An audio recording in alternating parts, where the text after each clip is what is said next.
And this brings us back to where we started. A man isolated from society, struggling for meaning and purpose. A masculinity in crisis.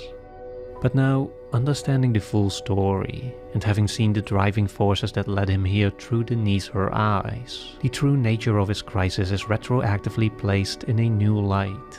To me at least, Galoob at home is no longer an admirable man holding on to the last remnants of his legionnaire discipline within a world that has moved past his masculine ideals.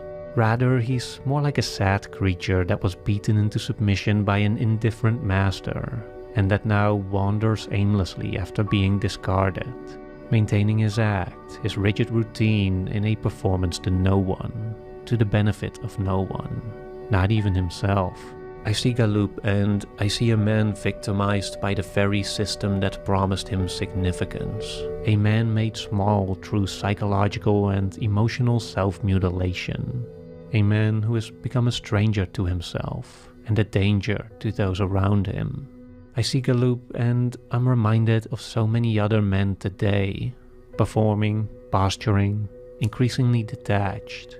I think of all those ridiculously rigid philosophies of masculinity, of men chasing productivity without true purpose, of men pursuing prosperity and status without true service. I think of Matt Walsh proudly proclaiming he doesn't concern himself with home decor shopping. I think of Andrew Tate denying his son affection while prohibiting him to be afraid of bees. I think of all these supposedly masculine men posturing dominance over one another.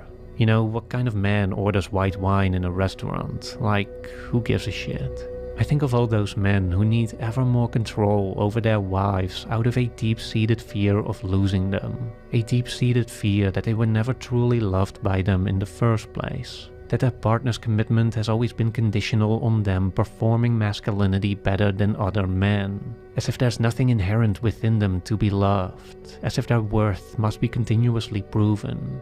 I think of men growing more cruel and dispassionate, men who believe themselves to be more powerful solely out of a vicarious reaction to the aggression of those in positions of power and influence. I think of Nick Fuentes gleefully relishing in his overt racism.